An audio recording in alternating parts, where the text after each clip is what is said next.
Henry. Perez to his left-hand side. Parler in space to the right. Here is Parler. Henry! A wonderful move by Arsenal, starting from the edge of their own 6-yard box.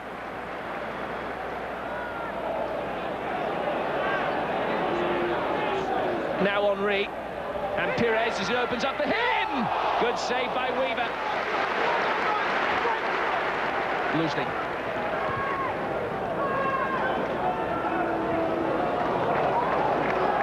Loosening goes down off the ball under a challenge from Tiato, and referee Rob Stiles is forced to take action again. The Australian becomes the second name in Rob Stiles' book, both Manchester City players.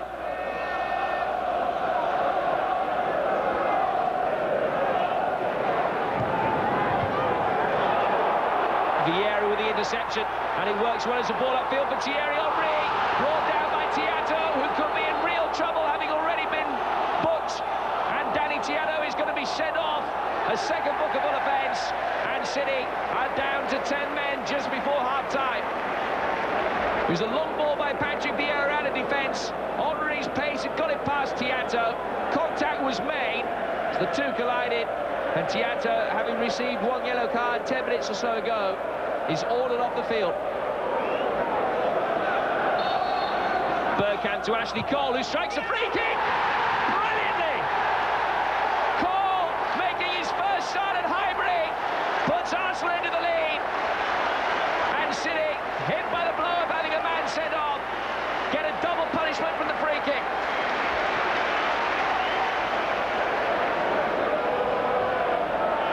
Now Gota! Good save by Lukic, the first time that he's been caught into action.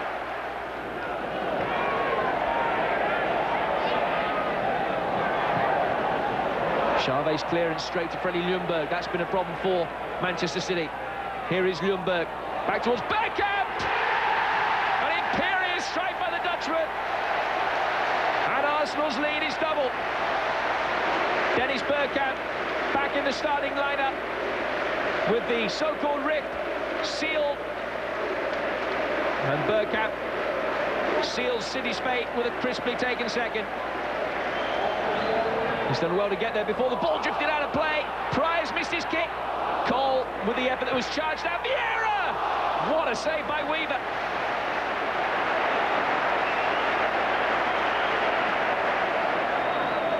Pryor's throw. Chance for Whitley. Got the shot all wrong, works his way through it for Dickoff! And that would have counted. Chance created by Dickoff and squandered by Sean Gota. Bergkamp, Henry, WILTORD making the run through the centre. Another wonderful passing move by Arsenal. It's rewarded with a goal.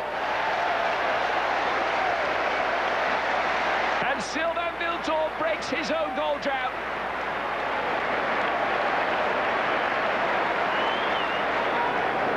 Henry, good run by Dixon.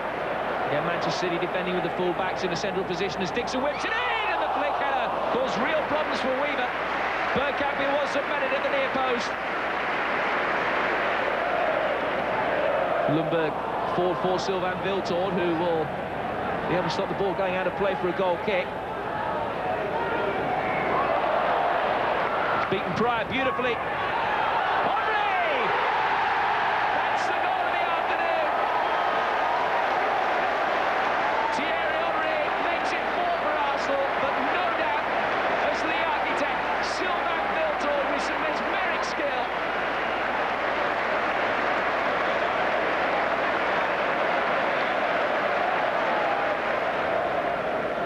Kennedy. 3 for Mark Kennedy to aim at as City again look for a consolation. Once more it's 2 against 2, City having committed bodies forward. Henry to WILTORD, can he supply with a return ball? Yes he can, 5-0!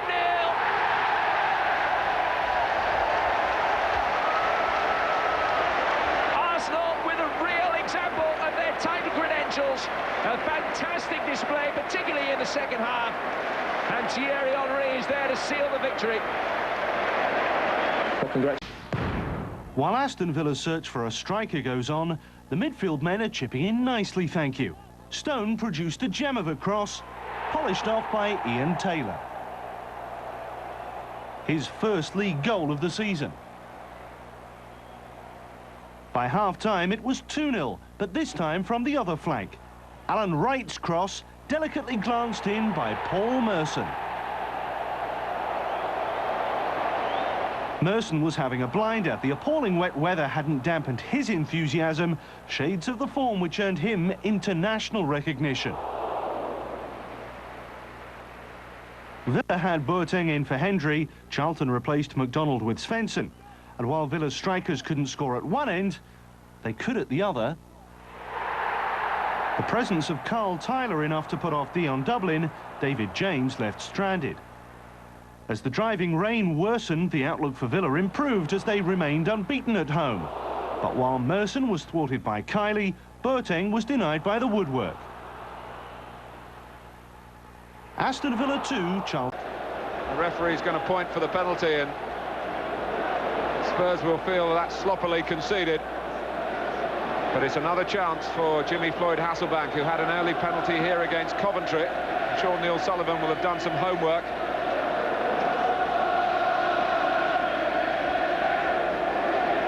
This to give Chelsea the lead in the 12th minute. It's Hasselbank. It's 1-0. Sullivan went the right way, had done his homework, but he couldn't stop it.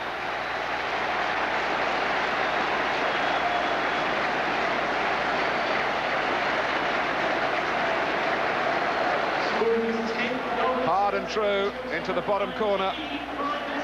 It's his 10th goal for Chelsea. Jimmy Floyd Hasselbank, 9 of them in the league. Ought to score goals, and he's doing just that. It's 2-0 to Chelsea.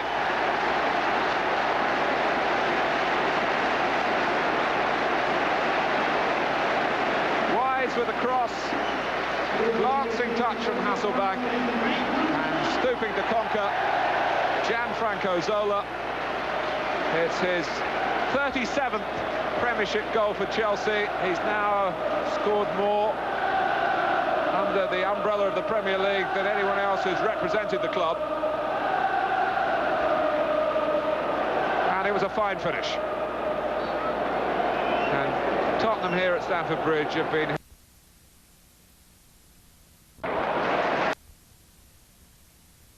Well, it surely can't have taken Sullivan by surprise, because it's Jimmy Floyd Hasselbank's stock in trade. It's a moment to end the afternoon on a high note for a team who've been pretty content with sitting on the lead in the second half.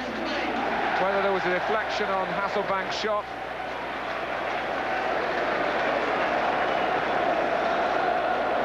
and he set himself here and whipped it wide of Sullivan. Might just have scraped Vega's studs. It certainly hit the back of the net, and it's 2 for...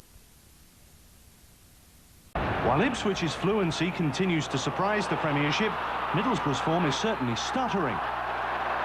Hamilton Ricard didn't have the best of days at Portman Road. Ipswich are on a great run, and now unbeaten in their last 6 Premiership matches. Mark Crossley had to be alert early on as Ipswich made a bright start. But it was Crossley who gifted George Burley's team the breakthrough. Injury hit Borough, missing the likes of Boksic, Ince and Echiog were struggling. Crossley's clearance went straight to Richard Naylor, who kept his composure to net his first of the season after 25 minutes. And just a few minutes later, it was 2-0. A rocket from Venus. Borough's wall breached, the ball went straight through it, but joy for Mark Venus. Borough's men were heading for their 3rd straight defeat. Ipswich were on target for their highest league position in 7 years.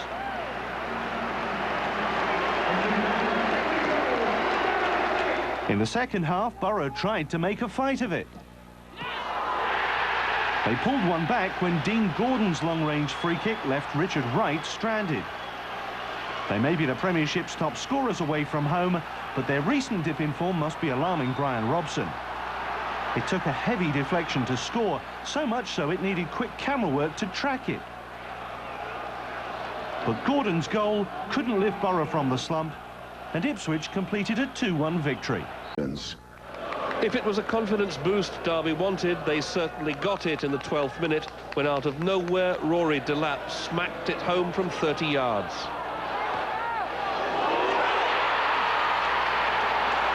Derby are desperately looking for that moment which will turn their luck, kickstart their season, give them a win.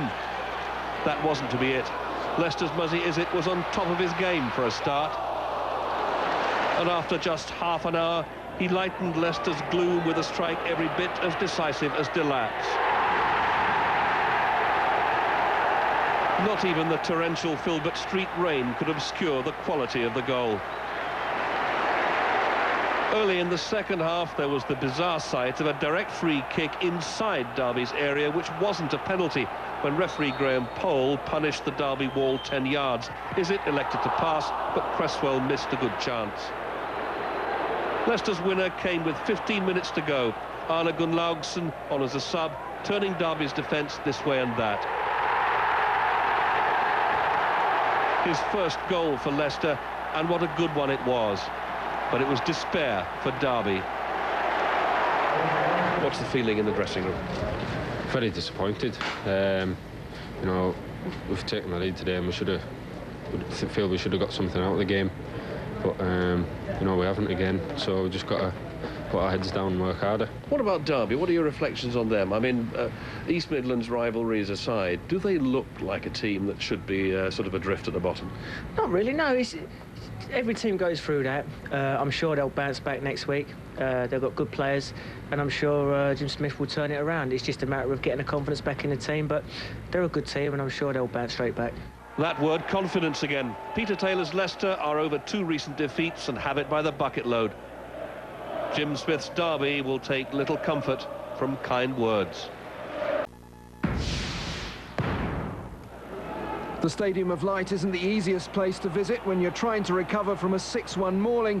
Sunderland are unbeaten at home this season. Craig Bellamy thought he'd given Coventry the lead when he turned in John Aloisi's cross, but he was denied his 4th Premiership goal by an offside decision. 7 minutes into the second half, the Wearsiders got the game's only goal when Brazilian defender THOME claimed his first since joining from Chelsea.